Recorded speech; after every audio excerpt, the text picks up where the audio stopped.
Hello dear students, स्वागत है एक बार फिर से आपका आपके अपने चैनल इमेज क्लासेस बाय पवन त्रिपाठी में। मैं हूं पवन कुमार त्रिपाठी और स्वागत करता हूं आप सबका एक बार फिर से और आप सबके सम्मुख लेकर उपस्थित हूं कक्षा 11 CBSE बोर्ड में 8वां चैप्टर हे भूख मत मचल हे मेरे जूही के फूल जैसे ईश्वर, जिसको लिखा है अक्का महादेवी जी ने। और प्यारे मित्रों, वीडियो शुरू करने से पहले अगर आपने हमारे चैनल को सब्सक्राइब नहीं किया है तो हमारे चैनल को सब्सक्राइब करें, लाइक करें, शेयर करें, बेल आइकन को हिट करना ना भूलें और इसको 10 लोगों के पास ज़रूर शेयर करें और उनसे कहे वो और 10 लोगों को शेयर करें, सब्सक्राइब करने के लिए प्रेरित करें। और अगर आप सबको लगे कि हम अपने वीडियो में मेहनत कर रहे हैं, आपको समझाने का प्रयास करते हैं, आपको समझाने में सफल रहते हैं, तो हमारे चैनल के किसी भी वीडियो को एक दिन में एक बार 1 घंटा ज़रूर चलाएं, जिससे हमारा जो लक्ष्य है 4000 घंटे वाच टाइम का, वो आप सबके सहयोग से पूर्ण हो सके। आशा करते हैं कि आप सब हमारा सहयोग ज़रूर करेंगे। तो चलिए शुरू करते हैं हम अपने चैप्टर को। इसमें कवयित्री ने 2 वचनों को रखा हुआ है। पहले वचन में कवयित्री ने शिव की भक्ति को जीवन बंधन से मुक्त के माध्यम के रूप में प्रस्तुत किया है। साथ ही कवयित्री जीवन मरण के बंधन से मुक्त होने के लिए सांसारिक सुविधाओं के प्रति आकृष्ट एवं उनका उपयोग करने वाली इंद्रियों को नियंत्रण में रखने के लिए कहती हैं, सबको प्रेरित करती हैं। दूसरे वचन में कवयित्री ईश्वर प्राप्ति के लिए उन परिस्थितियों के निर्मित होने की कामना करती हैं जिनसे ईश्वर प्राप्ति में बाधक अहंकार का भाव समाप्त हो जाए। चलिए अब हम शुरू करते हैं हमारा जो चैप्टर है। इसमें कवयित्री कह रही हैं कि हे भूख मत मचल, प्यास तड़प मत, हे नींद मत सता, क्रोध मचा मत उथल पुथल, हे मोह पास अपने ढील। यहाँ पर अक्का महादेवी जी कहती हैं कि कवयित्री अपनी सभी ज्ञानेंद्रियों को अपने वश में करना चाहती हैं और वो चाहती हैं कि मनुष्य भी अपनी सभी ज्ञानेंद्रियों को अपने वश में रखे ताकि परमपिता परमेश्वर की पूजा अर्चना करने में उसे किसी प्रकार का कोई कठिनाई ना आए। तो कवयित्री कह रहे हैं कि हे भूख मत मचल, हे भूख तू मचल मत, हमें जो है मचल करके हमें विचलित मत कर। और प्यास तड़प मत, हे प्यास तू तड़प मत, ना तू तड़प और ना मुझे तड़पा। हे नींद मत सता, हे निद्रा तू हमें आलस्य बनकर मत सता, हमारे अंदर आलस मत पैदा कर। और क्रोध मचा मत उथल पुथल, हे क्रोध तू हमारे शरीर में उथल पुथल मत मचा, क्योंकि तेरे कारण व्यक्ति का विवेक नष्ट हो जाता है। हे मोह पास अपने ढील, अपने तुम्हारे जो बंधन हैं उसको तुम ढीला कर दो, क्योंकि तुम्हारे बंधन से व्यक्ति हमेशा उलझता रहता है। हे लोभ मत ललचा, हे मद मत कर मदहोश, ईर्ष्या जला मत। हे लोभ तू लालच मत पैदा कर, तू मनुष्य को भौतिक सुविधाओं के लिए उनके मन में लालच पैदा कर देता है, जिससे आदमी अपना नियंत्रण खो देता है। हे मद मत कर मदहोश, हे नशे तू लोगों को मदहोश मत कर, हे नशे तू लोगों को उन्नत से पतन की ओर मत ले जा।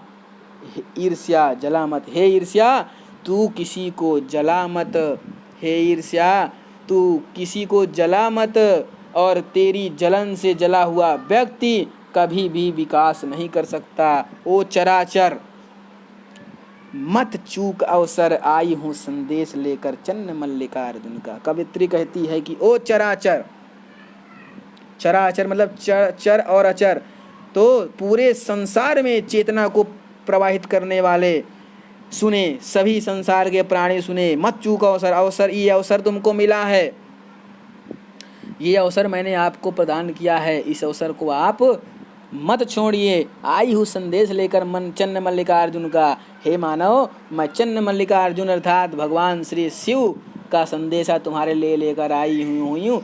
इन सारी चीज़ों को, भूख को, प्यास को, नींद को, क्रोध को, मोह को, लोभ को, मद को, ईर्ष्या को अपने ऊपर हावी मत होने दो। परमपिता परमेश्वर की पूजा करो, अर्चना करो, उन्हीं से तुम्हारा कल्याण है। अब दूसरे उसमें 2 वचन हैं। पहले वचन हो गया, अब हमने प्रस्तुत किया, अब दूसरा वचन देखते हैं। तो इस वचन में कवयित्री ईश्वर को जूही के फूल के समान मानती हैं और उससे अपना अहंकार नष्ट करने की प्रार्थना करती हैं।